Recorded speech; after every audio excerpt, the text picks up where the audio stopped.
Okay, let's unpack this.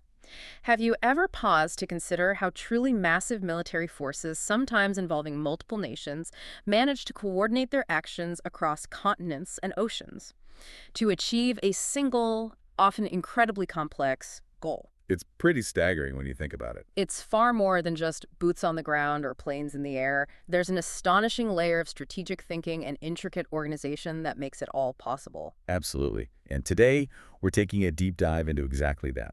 We're looking at two foundational U.S. military documents, Field Manual 394, which covers armies, corps, and divisions, You're right. and Joint Publication 30, which focuses on joint campaigns and operations. Right, the joint piece is key. It is. And we're also pulling some really vital insights from a U.S. Army Pacific, or USARPAC, document. That gives us a crucial regional lens, especially for the Indo-Pacific. Ah, good. So yeah, together these sources give a pretty comprehensive look at how the U.S. Army and the broader Joint Force plan, execute, and sustain operations. Everything from intense combat to critical humanitarian aid. So what's our mission here for you listening? Well, our mission is really to give you a genuine shortcut to understanding these vital command levels, these echelons in the art of modern warfare, with that special focus on the Indo-Pacific.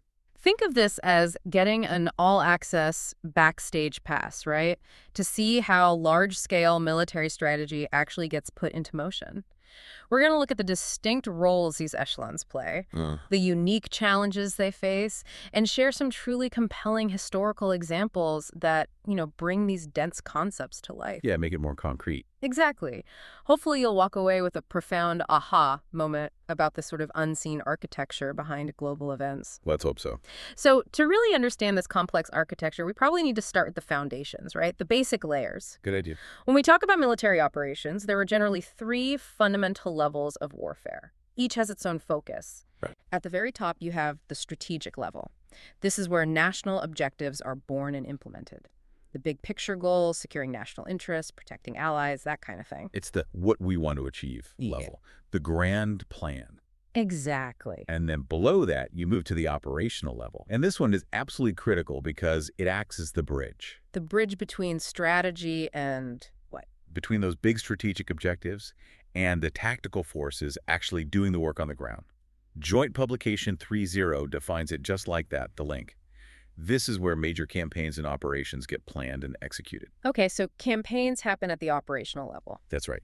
And a campaign is basically a series of related operations aimed at achieving strategic and operational objectives within a given time and space.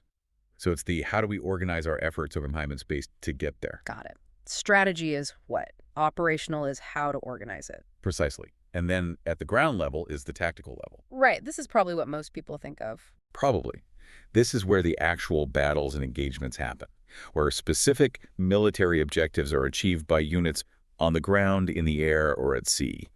It's the how do we win this specific fight right now stage. Strategic, operational, tactical. Makes sense. What's truly fascinating, though, is how these levels connect with what the military calls the competition continuum. Okay, competition continuum. What's that about? It's not just, a theoretical spectrum. It describes the constantly shifting reality of international interactions. It goes from cooperation, where violence is low, through adversarial competition, which is below actual armed conflict. Okay, like jockeying for position. Sort of, yeah. Think influence operations, cyber stuff, freedom of navigation, patrols, things short of shooting. And then it goes all the way to armed conflict war, which is characterized by intense violence. Right. The really important insight here, which FM 394 emphasizes, is that competition does not proceed smoothly along this continuum and back again. The level of violence may jump. Meaning things can escalate fast. Exactly. I mean, we could go from what looks like adversarial competition straight into intense conflict without a gradual ramp up. It's a sobering thought, especially today. Yeah, definitely. And the Army's strategic roles, how they position forces and what they do, align directly with where they operate along this continuum. They adapt for each stage.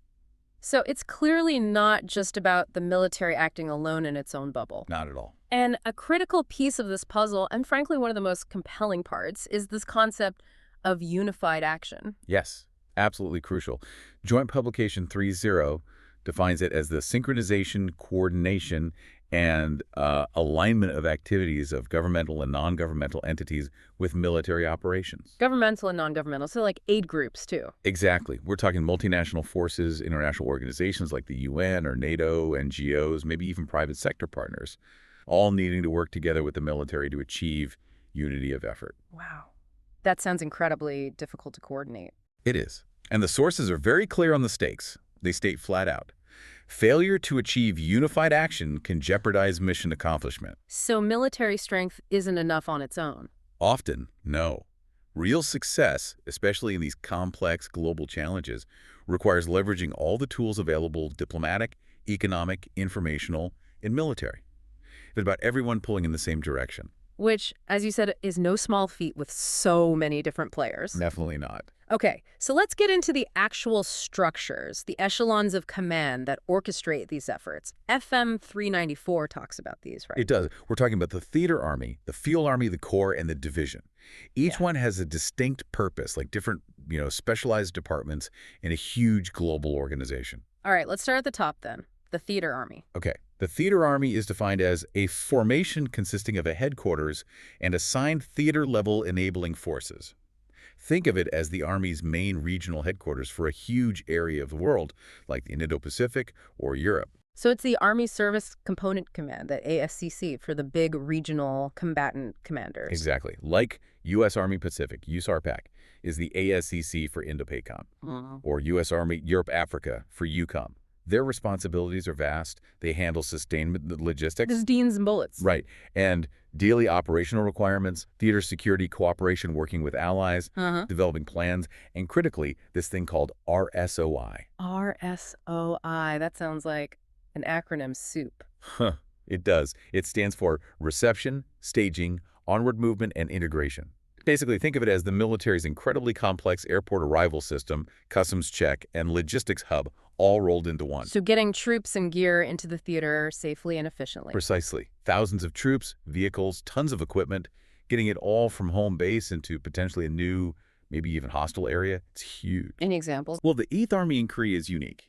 It's the only standing field army headquarters, but it's really optimized just for Korea. A broader example, though, was USARPAC back in 2014, acting as the Theater Joint Force Land Component Commander, the JFLCC. The land boss for the whole theater. For a specific operation, yeah. Coordinating Army forces with Marines and Special Operations forces across that huge Indo-Pacific region. That shows the Theater Army's high-level coordination role. Okay, so the theater army sets the stage regionally. What about the field army? You mentioned the 8th Army, but what's the general concept? How is it different? That's a great question, because the distinction is really important. A field army is defined as an echelon of command that employs multiple corps, divisions, multifunctional brigades, and functional brigades to achieve objectives on land. Multiple corps. So we're talking really big formations. Exactly. Its key distinction is that ability to command and control multi-corps operations. It's designed to orchestrate enormous ground campaigns. That sounds like something you'd see in, like, World War II. It is, traditionally. But here's the insightful point, and a bit sobering. Setting up a field army takes a lot of time. Right. You can't just snap your fingers. No. And the documents warn that an enemy with significant preclusion capabilities, basically, the ability to stop you from forming up, maybe through long-range missiles or cyber attacks, they could make it too late to actually establish that field army effectively. So there's a vulnerability there, the need for massive power versus the time it takes to assemble it. Precisely. It highlights a fundamental tension in modern warfare. Adversaries know this and try to exploit it. Wow. Okay, moving down a level then. The Corps, what's its role? The Corps is defined as an echelon of command and tactical formation that employs 2 to 5 Army divisions, plus numerous other brigades and smaller units. So still very large, but smaller than a field army. 2 to 5 divisions? That's still a lot of combat power. It is, and significantly, the Corps is actually the preferred Army echelon for use as a joint task force headquarters during crisis response. Why is that? Because it's large enough to have significant capability and command structure, but generally more deployable or adaptable than a full field army. It hits a sweet spot for many crises. Makes sense. Any examples of Corps-level action? Oh yeah. Think of the 1991 Gulf War. A coalition corps played a key role in destroying the Iraqi Republican Guard divisions. Those divisions were identified as Iraq's center of gravity. Center of gravity, that's like their critical vulnerability, right? The thing they rely on most. Essentially, yes. It's the source of their power or freedom of action. Take it out, and their ability to fight collapses. That Gulf War example shows a corps executing a major operational objective. We also saw a multi-corps command in Korea back in 1950, so it's a long-standing, proven command level. Okay. And finally, the division. This is probably the one most people have heard of. Right. The division is an echelon of command and tactical formation that employs brigade combat teams. Its main job is being a tactical headquarters commanding brigades during decisive action. So, focused on the fighting. Primarily, yes. But they offer incredible flexibility, too. A division, with some extra support, can form the core of a small-scale joint task force, or a JFLCC. They're adaptable. So they can punch above their weight, organizationally speaking. Sometimes, yes. For instance, the 29th Infantry Division, a National Guard unit, commanded Task Force Starton in the Middle East, working with forces from 13 different countries to improve readiness. That's way beyond just directing tactical battles. That's impressive. Shows versatility. Absolutely. And for a more combat-focused example, think of the 1st Armored Division during the Battle of Medina Ridge in '91. Intense combat, they destroyed something like 61 enemy tanks and advanced 115 kilometers, almost nonstop. Wow. So divisions can handle both major combat and complex multinational cooperation. Exactly. These examples really show the scale, the impact, and maybe the surprising versatility of these different echelons. Okay, so we've got the structure: theater army, field army, corps, division. Now, how do decisions actually get made and turned into action? You mentioned the art of warfare earlier. Right. It comes down to what the military calls operational art and operational design. Operational art sounds a bit abstract. It is, but it's crucial. JP 3.0 defines it as the cognitive approach by commanders and staffs to develop strategies, campaigns, and operations to organize and employ military forces by integrating ends, ways, means, and risks. Okay, break that down. Cognitive approach. It's the thinking, the creative process. Imagine a master chef planning a huge, complex banquet. They have the goal, the ends, a fantastic meal. They decide on the recipes and cooking sequence, the ways, they check their ingredients, ovens, staff the means, and they think about what could go wrong running out of something. An oven breaking the risks. Ah, okay, so it's the high-level creative problem-solving for a campaign. Exactly. It's how commanders link the strategic objective to the actual employment of forces in a creative, effective way. And operational design. Operational design is the analytical framework that supports that art. It's the structure, the methodology, the blueprint that helps commanders and their staff answer those key questions. What are our objectives, MZs, how will we achieve them, ways, what resources do we have, means, and what are the potential downsides, risks. So art is the vision, design is the framework to make it happen. That's a good way to put it. These are the intellectual tools they use to turn abstract goals into concrete, doable actions. And to actually do those actions, these big headquarters rely on, what are they called? Warfighting functions. Yes, warfighting functions. Think of these as the core capabilities, the essential activities that armies integrate to operate effectively.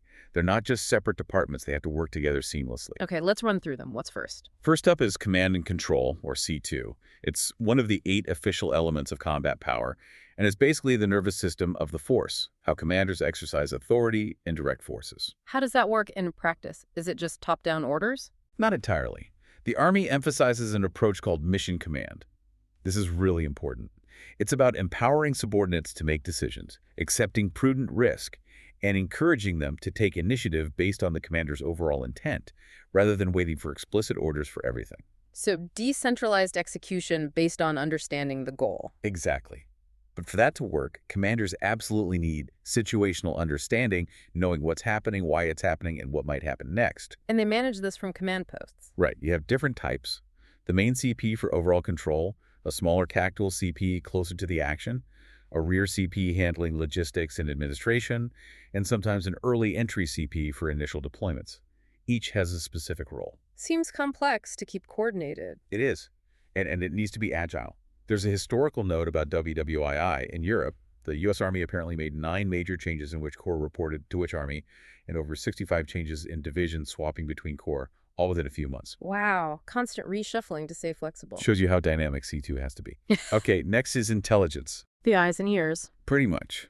It's described as a product, a process, and a function that facilitates situational understanding of the enemy, terrain, weather, and civil considerations. everything you need to know about the operating environment How do they gather all that? through a detailed process called Joint Intelligence Preparation of the Operational Environment, or JPOE, and using intelligence, surveillance, and reconnaissance ISR assets, think drones, satellites, human intelligence, signals intelligence. Those ISR assets must be valuable. Incredibly valuable. The source emphasize they're always scarce and need careful prioritization. Everyone wants more eyes and ears. Okay, C2, Intel. What's next? Fires. This isn't just artillery. It's the collective and coordinated use of Army and joint indirect fires, air and missile defense, and other lethal and non-lethal means. So projecting force onto a target. Could be rockets, missiles, electronic warfare. Exactly. And coordinating fires across domains like land-based rockets with airstrikes or naval gunfire requires incredibly detailed planning. The process for this is called targeting. Targeting. Sounds straightforward, but I bet it's not. It's complex. It involves selecting targets, prioritizing them based on the mission, and then matching the right weapon or effect to achieve the desired outcome efficiently and with minimum unintended consequences. All right, precision matters. Okay, what else? Sustainment. This is absolutely vital. Yeah. The lifeblood of any operation. Logistics. Logistics is a huge part, yes, but it also includes finance operations, personnel services like handling replacements, and health service support medical care. Everything needed to keep the force going. Everything. FN 394 puts it perfectly. Sustainment enables operational reach. How far you can operate and for how long is directly tied to your ability to sustain the force. That Red Ball Express anecdote you mentioned earlier fits here. Perfectly. A monumental effort in WWII logistics. It shows the kind of responsiveness and improvisation needed in sustainment, pushing supplies relentlessly to the front lines.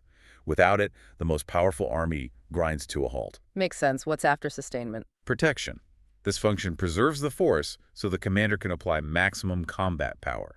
It's about keeping your forces safe so they can do their job. So, defense, like body armor and tanks. That's part of it, physical security. But it's much broader. It includes air and missile defense, protecting critical information through operations security, OPSC, and military deception, MILDEC. Deception, like fooling the enemy. Exactly. Think about the elaborate deception at Normandy before D-Day. That was a massive protection effort to mislead the Germans about the real landing site, protecting the invasion force. Protection also covers cyberspace security, defending networks, and chemical, biological, radiological, nuclear, CBRN defense. So a whole range of defensive and preventative measures. Right. Then there's movement and maneuver. Getting troops from A to B. Yes, but it's more than just movement. It's the employment of forces in the operational area through movement in combination with fires and information to achieve a position of advantage. So moving smartly to gain an edge. Precisely. The principal purpose of maneuver is to place the enemy at a disadvantage. It's about outflanking, outpositioning, outthinking the opponent through movement, often supported by fires. Okay, one more function, I think. Yes, the last one, which is increasingly important, is information. JP3 there highlights this one. It encompasses the management and application of information to support achievement of objectives. So, like propaganda or psychological operations. That can be part of it, but it's broader. It's about the deliberate integration with other joint functions to change or maintain perceptions, attitudes, and other elements that drive desired, relevant actor behaviors. It acknowledges that everything the military does sends a message. The inherent informational aspect of all activity. Exactly. Every patrol, every exercise, every press release has an informational impact, intended or not. Modern operations focus heavily on shaping that information environment. Wow. Okay, so command and control, intelligence, fires, sustainment, protection, movement, and maneuver, and information. That's a lot to integrate. It is. And the real key, as you said earlier, isn't just having these functions, it's integrating them seamlessly. Yeah, like Intel finds a target, C2 approves it, fires, engages it, sustainment makes sure the ammo is there, protection keeps the fire unit safe, movement got them into position, and information explains why it happened. That's a perfect summary. It's a complex dance, and a misstep anywhere can affect the whole operation. That's a staggering amount of coordination. Now, let's shift gears a bit. What's really essential for understanding today's global headlines is how all this plays out globally, especially somewhere like the Indo-Pacific. Absolutely.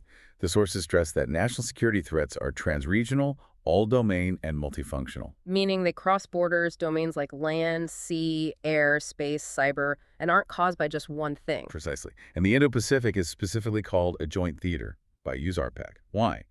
Because, as they point out, 6 out of every 10 people in the world live here. 6 out of 10? That's incredible. The scale is immense. It is. Which makes understanding how forces operate across its vast distances, diverse cultures, and different terrains absolutely critical. So how do commanders even begin to organize and manage such a vast, complex space, especially if forces might be spread really thin? Well, they use conceptual frameworks. One is defining operational areas. Think of dividing the battlefield conceptually into deep, close, rear, and support areas. It helps organize where the focus is. The deep area might be for long-range fires or enemy reserves. The close area is the main fight, the rear area for logistics, etc. Helps mentally chunk the problem. Right. They also talk about contiguous versus non-contiguous operations. Contiguous is when units are side by side sharing a boundary, like a traditional front line.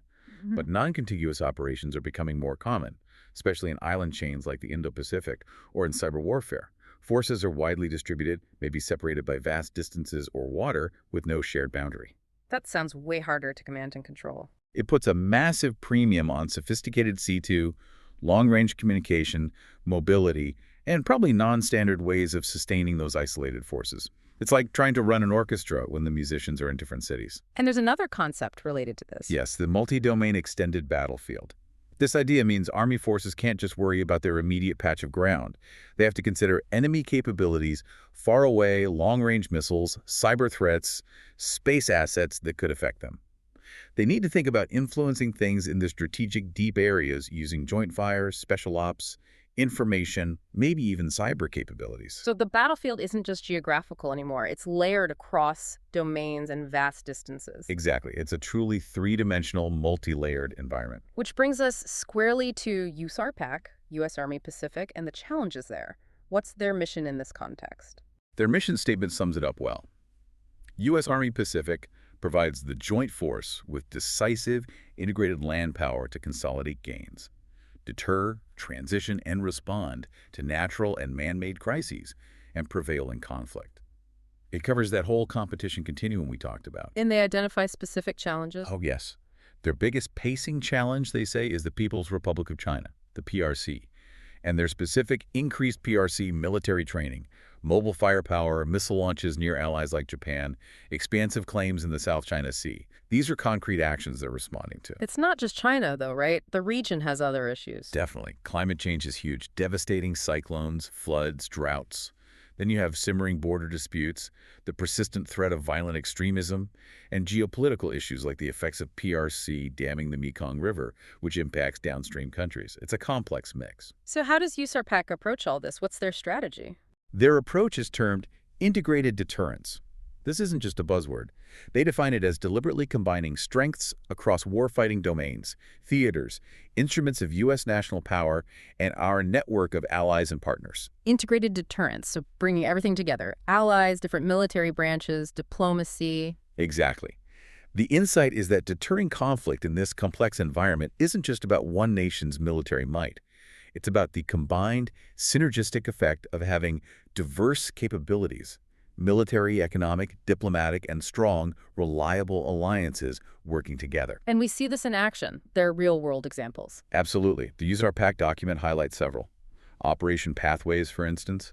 It's an evolution of earlier exercises designed to increase the Army's contribution to that integrated deterrence through continuous forward presence and joint training with allies across the region. So being there, working together constantly. Right. They also established the Joint Pacific Multinational Readiness Center, or JPMRC. It's the first big regional training center in the Indo-Pacific, with sites in Hawaii and Alaska, plus a mobile version they can take elsewhere. Training for the specific environments there. Jungles, Arctic? Exactly. Preparing forces for the unique conditions they might face. And then there's Super Garuda Shield. That sounds big. It's grown massively. Started as a U.S.-Indonesia exercise. Now it involves 14 countries, about 4,000 troops. They even did the first ever trilateral airborne jump with U.S., Indonesian, and Japanese paratroopers. Wow. So these exercises aren't just practice. They're actively building those integrated alliances. That's the key takeaway. It's deliberate, consistent practice in working together, building trust and interoperability in a region facing really complex threats. Okay, so forces operate across this continuum. They integrate functions, they work with allies. How do they actually move between cooperation, competition, and conflict? How are campaigns managed through these phases? Well, JP3 says campaigns integrate and employ measures of cooperation, competition, and armed conflict to create the conditions and behaviors necessary to achieve U.S. strategic objectives. The transitions aren't always neat or linear. So how does cooperation fit into a campaign? Cooperation is foundational. It enables and reinforces adversarial competition and armed conflict by integrating the contributions of partners and allies. Think of all the security cooperation activities USARPAC does military-to-military talks, joint exercises like Garuda Shield.